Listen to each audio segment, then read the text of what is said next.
It's official, the XRP letter bull run has begun. Just in the last few minutes, a big XRP triangle formed, and it looks like XRP will reach a new all-time high of more than 70 cents, which would mean that it has gone up about 20% in the last couple of hours. This is a very positive sign, but why? It's because of settlement. Because Gary Gensler is being officially investigated just hours after Donald J. Trump was elected president. Also, we just learned that Crypto.com, one of the biggest cryptocurrency platforms, has just sued Gary Gensler and the SEC. Also, let's not forget that the Ripple South Carolina lawsuit has been finally settled. Yes, various settlements and tweets say that Ripple pays a $250 million fine after agreeing to a U.S. Security Commission settlement that gives Ripple XRP a solution. This is very bullish, and the payout records can be found on the blockchain. We can't forget that the price of XRP will officially hit $149.29 per XRP in 3 days on November 15th.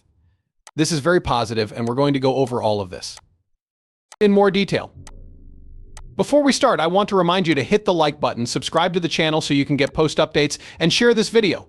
Also, don't forget to subscribe. We're giving away over 10,000 XRP, and all you have to do to enter is hit the like button, subscribe, follow me on Twitter and Instagram, and leave an XRP message. Wish the winner luck, and now let's get to it. Good. I think one of the things is that institutional acceptance has been a little different from what we thought it would be. I believe it has been, or it was a little. Some things are taking longer than we thought. It's been much faster in some ways. To be honest, I believe that non-financial institutions and companies have been slow to accept the technology. I think we would have expected more of a bottom-up uptake where regular people would use crypto first, like making money transfers more accessible. And that didn't really happen, but I think what was interesting is that the banking system was just right for putting it into place. I see it this way: tech has eaten other businesses. For example, tech ate retail with companies like Amazon, and tech ate music with service like Spotify and digital downloads. I believe that technology will soon be used in banking, and I believe that we can already see this with the rise of institutional DeFi. These are really cool because they show institutional adoption, but not just like, Ripple was really early on with institutional adoption for payments.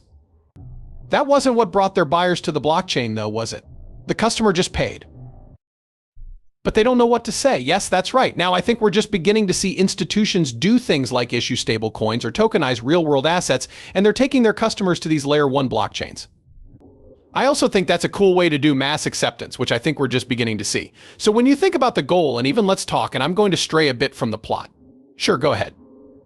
We need to talk about certain things, but I told the team ahead of time that we could go anywhere. Who will say bad things about him? They can't yell at me. The letters can be torn out. They do yell at me. For real though, I'd like to know why you thought we could make a better blockchain for payments when you first thought of starting the XRP system. Just talk about some of the first chats that led to the start of it.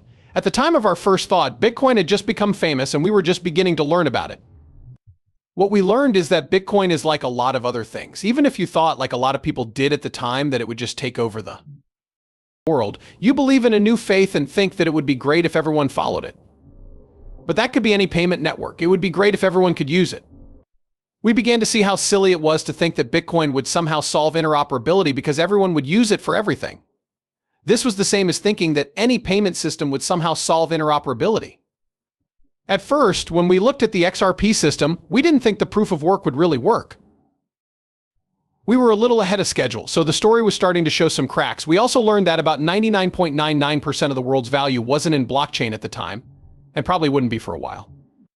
I think that's what we call bridges these days. There had to be a way to meet. So one of the first things we added to the XRP ledger was issued assets, which are now known as stablecoins, a DEX, and this kind of multi-asset. The idea was that you would use the blockchain for settlement, but it wouldn't just be a local cryptocurrency. Yes. As someone who wasn't there at the start, I think that the insight you all had about things like a DEX and an AM, it was really, really ahead. And I believe the XRP system doesn't get enough credit for what it does. I think I hear you saying that it was created with the idea that if 99.9% of all value is not on chain, you need to find ways to get it on chain, make it liquid, and make it easy to access.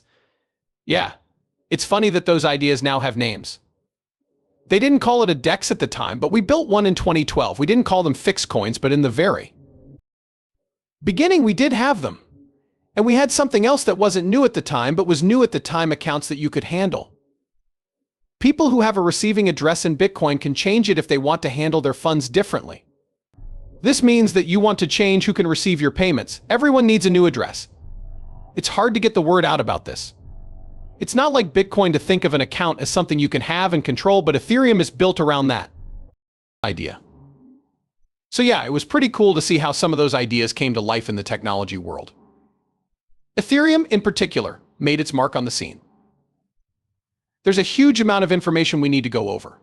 For example, 200 banks are working together to let people pay for things with XRP and buy it. There are many more details to that story. That being said, let's start right away. So Link reports have revealed that more than 200 financial and non-financial institutions have already agreed to work together to start using XRP and accepting it as payment. Because the judge agreed with this, it is legal, and all 200 of these institutions are located in the United States. Some of these banks are the JP Morgan Chase Bank, which says it will accept payments in XRP, and the Bank of America, which actually accepted these payments, and even BlackRock, which proves that both BlackRock and JP Morgan are buying XRP and that billions are going to be drawn to Ripple's XRP. A lot of information shows when BlackRock could likely file for an XRP ETF worth $9 trillion. Let's look at the XRP letter again, because more than just XRP is going to go through the roof. XRP's price is going to be beaten by the CTA token, which is on both the XRP letter chain and the Polygon chain. It will hit over $1,873.81. And we're talking about a price that basically went from 67 cents to very high amounts. But why is that? The current trade funds utility system has pretty much made the first cashback reward system possible. And they've been crazy. A lot of places have officially accepted CTFS as payment, including Trip City, which is one of the biggest markets and has said that you can now use the CTF code to buy things. They also put in place the Doctor Training Fund, or WAR framework, which is now fully part of Amazon. Plus, this works with another well-known business, Walmart. We're now going to either do a search through Amazon or you do it through Walmart. Please send in your ticket so that you can get free CTF tokens. Again, this is definitely very bullish, and it doesn't get any less bullish from here. Because they're still making big announcements like a 10 million overall supply. Burn CTF. As it stands, the CTF token has a supply of only 110 million. That's after 10 million are burned, bringing the total supply down from 120 million. In case you forgot, this is huge, and the supply shock or huge burn is set to happen in December. And of course, on November 15th, they will make the news that Walmart will be an upper vendor. It's really very positive. And this is just the beginning, guys. Several institutions have publicly accepted them as a member. They're not on LBank, MEX, or many other platforms. Also, I did tell you to check them out. I'll put links to everything in the following text. Make sure you guys only go to ctftoken.com or Crip signing up for their reward system, and making an account is also all it takes to get free CTF coins. In other words, it's a great chance. Make sure you enter now. Check them out. There will be a link in the text. It's clear that I'm very optimistic about that. Overall, things are going really well in the Bitcoin space. When you look at the whole market, for example, you can see that Bitcoin almost hit $90,000 not long ago. Ethereum 3.2. The price of Bitcoin is up 27% to 35% here. The Crypto.com coin Crow is up 70% and Pepe is up 60%. Guys, the market is really doing great. Over the last few days, this is 148%. It's very big. Guys, stay tuned. If you're in, I think this is the time to make money. This is the last chance to get in before the market goes through the roof. Volumes are clearly going through the roof. Market cap is going through the roof. All of this is happening in such a short time, guys. Now that we're done, I hope you guys like this movie. Tell them to share this video, like it, and leave a message.